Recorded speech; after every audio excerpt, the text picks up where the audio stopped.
রবীন্দ্রনাথ ঠাকুর এক মহান সাহিত্যিক, যিনি আমাদের জীবনের গভীর সত্যগুলো সহজ ভাষায় তুলে ধরেছেন। আজ আমরা শুনব তার লেখা এক অনন্য গল্প, ইচ্ছাপূরণ।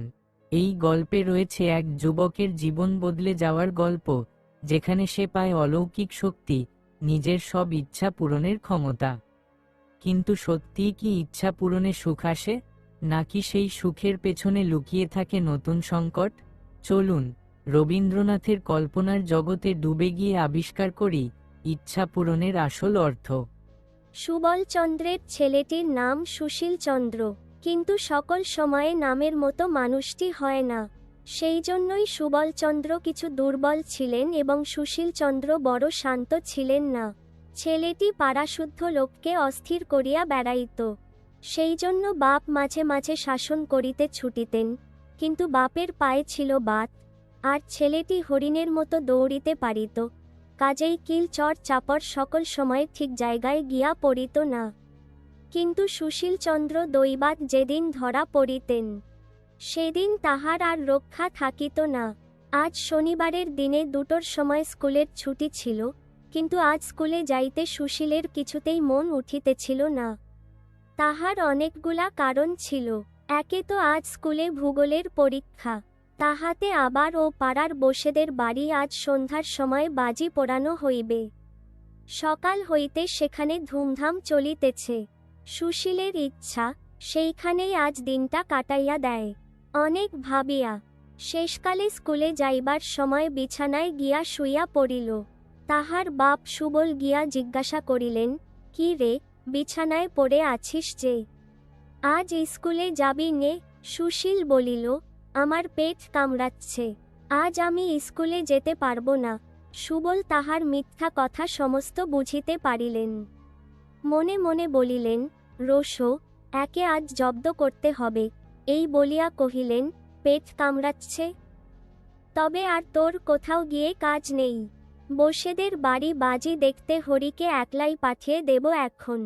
তোর জন্যে আজ লজজুস কিনে রেখেছিলুম, সেও আজ খেয়ে কাজ নেই। তুই এখানে চুপ করে পড়ে থাক, আমি খানিকটা পাচন তৈরি করে নিয়ে আসি। এই বলিয়া তাহার ঘরে শিকল দিয়া সুবলচন্দ্র খুব তিতো পাচন তৈয়ার করিয়া আনিতে গেলেন। সুশীল মহা মুশকিলে পড়িয়া গেল।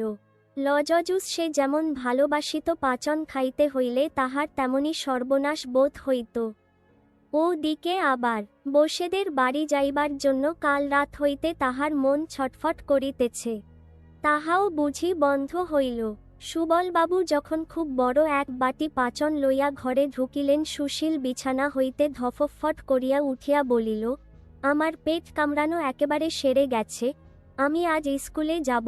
বাবা বলিলেন, না না, সে কাজ নেই, তুই পাচন খেয়ে এইখানে চুপচাপ করে শুয়ে থাক। এই বলিয়া তাহাকে জোর করিয়া পাচন খাওয়াইয়া ঘরে তালা লাগাইয়া বাহির হইয়া গেলেন।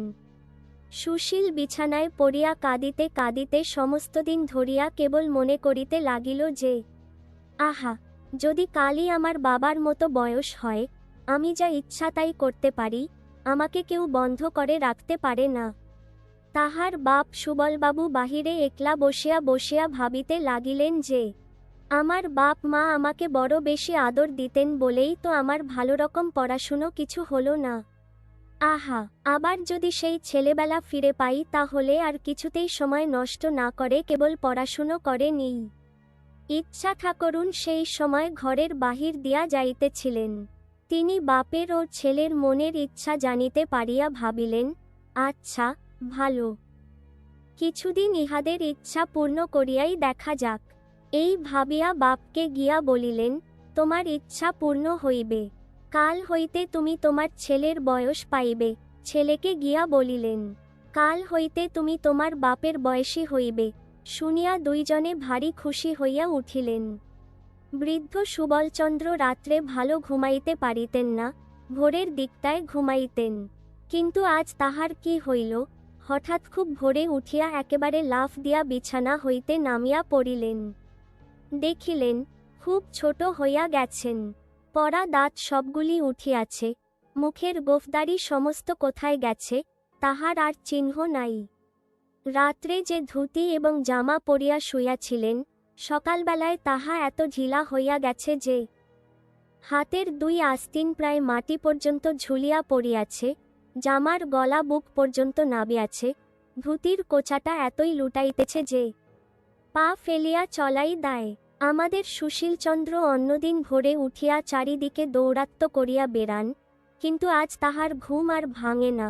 যখন তাহার বাপ সুবলচন্দ্রের চেঁচামেচিতে জাগিয়া উঠিল, তখন দেখিল কাপড় চোপড়গুলো গায়ে এমনি আটিয়া গেছে যে ছিঁড়িয়া ফাটিয়া কুটি কুটি হইবার জো হইয়াছে, শরীরটা সমস্ত বাড়িয়া উঠিয়াছে, কাঁচা পাকা গোফে দাড়িতে অর্ধেকটা মুখ দেখাই যায় না, মাথায় একমাথা চুল ছিল, হাত দিয়া দেখে সামনে চুল নাই, পরিষ্কার টাক তক তক করিতেছে। আজ সকালে সুশীলচন্দ্র বিছানা ছাড়িয়া উঠিতেই চায় না। অনেকবার তুড়ি দিয়া উচ্চৈস্বরে হাই তুলিল, অনেকবার এপাশ ওপাশ করিল। শেষকালে বাপ সুবলচন্দ্রের গোলমালে ভারী বিরক্ত হইয়া উঠিয়া পড়িল। দুইজনের মনের ইচ্ছা পূর্ণ হইল বটে, কিন্তু ভারী মুশকিল বাঁধিয়া গেল। আগেই বলিয়াছি, সুশীলচন্দ্র মনে করিত যে সে যদি তাহার বাবা সুবলচন্দ্রের মতো বড় এবং স্বাধীন হয়, তবে যেমন ইচ্ছা গাছে চড়িয়া, জলে ঝাঁপ দিয়া, কাঁচা আম খাইয়া, পাখির বাচ্চা পারিয়া, দেশময় ঘুরিয়া বেড়াইবে, যখন ইচ্ছা ঘরে আসিয়া যাহা ইচ্ছা তাহাই খাইবে, কেহ বারণ করিবার থাকিবে না। কিন্তু আশ্চর্য এই, সেদিন সকালে উঠিয়া তাহার গাছে চড়িতে ইচ্ছাই হইল না। পানাপুকুরটা দেখিয়া তাহার মনে হইল, ইহাতে ঝাঁপ দিলেই আমার কাঁপুনি দিয়া জ্বর আসিবে। চুপচাপ করিয়া দাওয়ায় একটা মাদুর পাতিয়া বসিয়া বসিয়া ভাবিতে লাগিল। একবার মনে হইল, খেলাধুলাগুলো একেবারেই ছাড়িয়া দেওয়াটা ভালো হয় না, একবার চেষ্টা করিয়াই দেখা যাক। এই ভাবিয়া কাছে একটা আমড়া গাছ ছিল, সেইটাতে উঠিবার জন্য অনেক রকম চেষ্টা করিল। কাল যে গাছটাতে কাঠবিড়ালির মতো তর তর করিয়া চড়িতে পারিত, আজ বুড়া শরীর লইয়া সে গাছে কিছুতেই উঠিতে পারিল না। নিচেকার একটা কচি ডাল ধরিবামাত্র সেটা তাহার শরীরের ভারে ভাঙিয়া গেল এবং বুড়া সুশীল ধোপ করিয়া মাটিতে পড়িয়া গেল। কাছে রাস্তা দিয়া লোক চলিতেছিল, তাহারা বুড়াকে ছেলেমানুষের মতো গাছে চড়িতে ও পড়িতে দেখিয়া হাসিয়া অস্থির হইয়া গেল। সুশীলচন্দ্র লজ্জায় মুখ নিচু করিয়া আবার সেই দাওয়ায় মাদুরে আসিয়া বসিল। চাকরকে বলিল, ওরে, বাজার থেকে 1 টাকার লজজুস কিনে আন। লজজুসের প্রতি সুশীলচন্দ্রের বড় লোভ ছিল। স্কুলের ধারে দোকানে সে রোজ নানা রঙের লজজুস সাজানো দেখিত, 2-4 পয়সা যাহা পাইত, তাহাতেই লজজুস কিনিয়া খাইত। মনে করিত, যখন বাবার মতো টাকা হইবে, তখন কেবল পকেট ভরিয়া ভরিয়া লজজুস কিনিবে এবং খাইবে। আজ চাকর 1 টাকায় একরাশ লজজুস কিনিয়া আনিয়া দিল, তাহারই একটা লইয়া সে দন্তহীন মুখের মধ্যে পুরিয়া চুষিতে লাগিল। কিন্তু বুড়ার মুখে ছেলেমানুষের লজজুস কিছুতেই ভালো লাগিল না। একবার ভাবিল, এগুলো আমার ছেলেমানুষ বাবাকে খাইতে দেওয়া যাক। আবার তখনই মনে হইল, না, কাজ নাই, এত লজজুস খাইলে উহার আবার অসুখ করিবে। কাল পর্যন্ত যে সকল ছেলে সুশীলচন্দ্রের সঙ্গে কপাটি খেলিয়াছে, আজ তাহারা সুশীলের সন্ধানে আসিয়া বুড়ো সুশীলকে দেখিয়া দূরে ছুটিয়া গেল। সুশীল ভাবিয়াছিল, বাপের মতো স্বাধীন হইলে তাহার সমস্ত ছেলে বন্ধুদের সঙ্গে সমস্তদিন ধরিয়া কেবলই ডুডু ডুডু শব্দে কপাটি খেলিয়া বেড়াইবে, কিন্তু আজ রাখাল গোপাল, অক্ষয়, নিবারণ, হরিশ এবং নন্দকে দেখিয়া মনে মনে বিরক্ত হইয়া উঠিল। ভাবিল, চুপচাপ করিয়া বসিয়া আছি, এখনই বুঝি ছোড়াগুলো গোলমাল বাধাইয়া দিবে। আগেই বলিয়াছি, বাবা সুবলচন্দ্র প্রতিদিন দাওয়ায় মাদুর পাতিয়া বসিয়া বসিয়া ভাবিতেন, যখন ছোট ছিলাম তখন দুষ্টামি করিয়া সময় নষ্ট করিয়াছি, ছেলে বয়স ফিরিয়া পাইলে সমস্তদিন শান্ত শিষ্ট হইয়া ঘরে দরজা বন্ধ করিয়া বসিয়া কেবলই বই লইয়া পড়া মুখস্থ করি। এমনকি সন্ধ্যার পরে ঠাকুরমার কাছে গল্প শোনাও বন্ধ করিয়া প্রদীপ জ্বালাইয়া রাত্রি 10টা-11টা পর্যন্ত পড়া তৈয়ারি করি। কিন্তু ছেলে বয়স ফিরিয়া পাইয়া সুবলচন্দ্র কিছুতেই স্কুলমুখ হইতে চাহেন না। সুশীল বিরক্ত হইয়া আসিয়া বলিত, বাবা, স্কুলে যাবে না? সুবল মাথা চুলকাইয়া মুখ নিচু করিয়া আস্তে আস্তে বলিতেন, আজ আমার পেট কামড়াচ্ছে, আমি স্কুলে যেতে পারবো না। সুশীল রাগ করিয়া বলিত, পারবে না বই কি? স্কুলে যাবার সময় আমার অমন ঢের পেট কামড়েছে, আমিও সব জানি।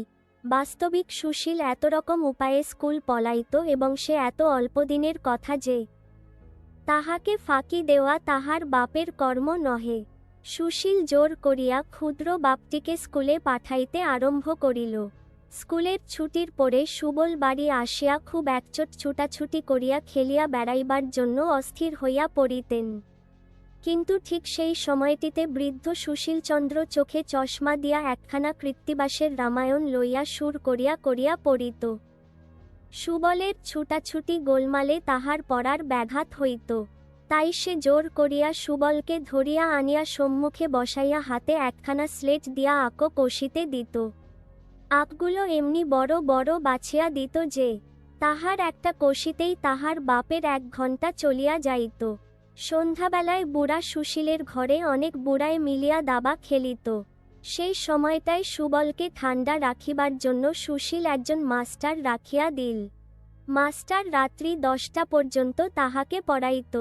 খাওয়ার বিষয়ে সুশীলের বড় কড়াক্কর ছিল, কারণ তাহার বাপ সুবল যখন বৃদ্ধ ছিলেন তখন তাহার খাওয়া ভালো হজম হইত না, একটু বেশি খাইলে অম্বল হইত।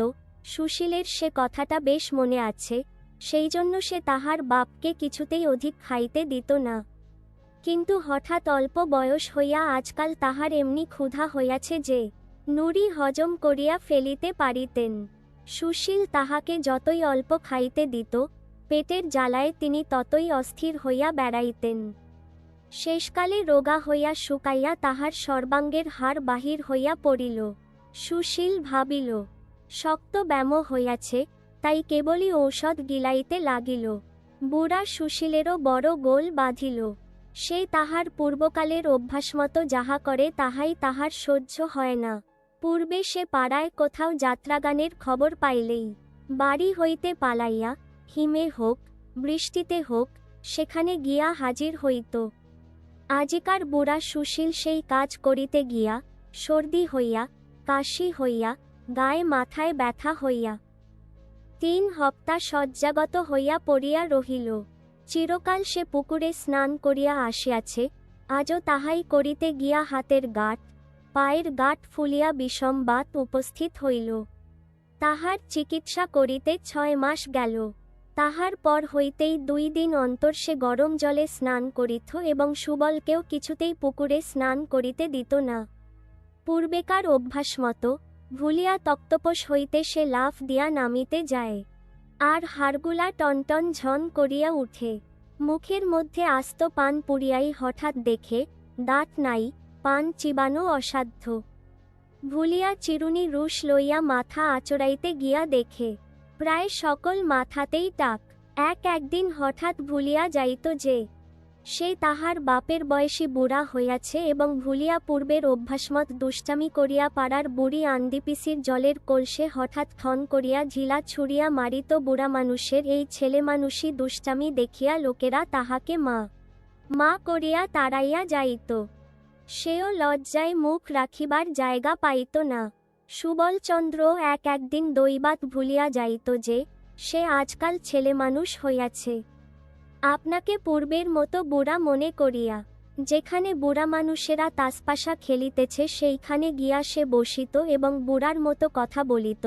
শুনিয়া সকলেই তাহাকে যা যা খেলা গে যা, জ্যাঠামি করতে হবে না বলিয়া কান ধরিয়া বিদায় করিয়া দিত। হঠাৎ ভুলিয়া মাস্টারকে গিয়া বলিত, দাও তো, তামাকটা দাও তো, খেয়ে নিই। শুনিয়া মাস্টার তাহাকে বেঞ্চের উপর এক পায়ে দাঁড় করাইয়া দিত। নাপিতকে গিয়া বলিত, ওরে বেজা, কদিন আমাকে কামাতে আসিসনি কেন? নাপিত ভাবিত ছেলেটি খুব ঠাট্টা করিতে শিখিয়াছে। সেই উত্তর দিত, আর বছর 10 বাদে আসব এখন। আবার একদিন তাহার পূর্বের অভ্যাসমত তাহার ছেলে সুশীলকে গিয়া মারিত। সুশীল ভারী রাগ করিয়া বলিত, পড়াশুনো করে তোমার এই বুদ্ধি হচ্ছে? একরত্তি ছেলে হয়ে বুড়ো মানুষের গায়ে হাত তোলো। অমনি চারিদিক হইতে লোকজন ছুটিয়া আসিয়া কেহ কিল কেহ চর কেহ গালি দিতে আরম্ভ করে। তখন সুবল একান্ত মনে প্রার্থনা করিতে লাগিল যে, আহা, যদি আমি আমার ছেলে সুশীলের মতো বুড়ো হই এবং স্বাধীন হই, তাহা হইলে বাঁচিয়া যাই। সুশীলও প্রতিদিন জোড়হাত করিয়া বলে, হে দেবতা, বাপের মতো আমাকে ছোট করিয়া দাও। মনের সুখে খেলা করিয়া বেড়াই। বাবা যেরকম দুষ্টামি আরম্ভ করিয়াছেন, উহাকে আর আমি সামলাইতে পারি না, সর্বদা ভাবিয়া অস্থির হইলাম। তখন ইচ্ছা ঠাকুরুন আসিয়া বলিলেন, কেমন, তোমাদের শখ মিটিয়াছে? তাহারা দুইজনেই গড় হইয়া প্রণাম করিয়া কহিলেন, দোহাই ঠাকুরুন, মিটিয়াছে। এখন আমরা যে যাহা ছিলাম আমাদিগকে তাহাই করিয়া দাও। ইচ্ছা ঠাকুরুন বলিলেন, আচ্ছা, কাল সকালে উঠিয়া তাহাই হইবে। পরদিন সকালে সুবল পূর্বের মতো বুড়া হইয়া এবং সুশীল ছেলে হইয়া জাগিয়া উঠিলেন। দুইজনেরই মনে হইল যে সব হইতে জাগিয়াছি। সুবল গলা ভার করিয়া বলিলেন, সুশীল, ব্যাকরণ মুখস্থ করবে না? সুশীল মাথা চুলকাইতে চুলকাইতে বলিল, বাবা, আমার বই হারিয়ে গেছে।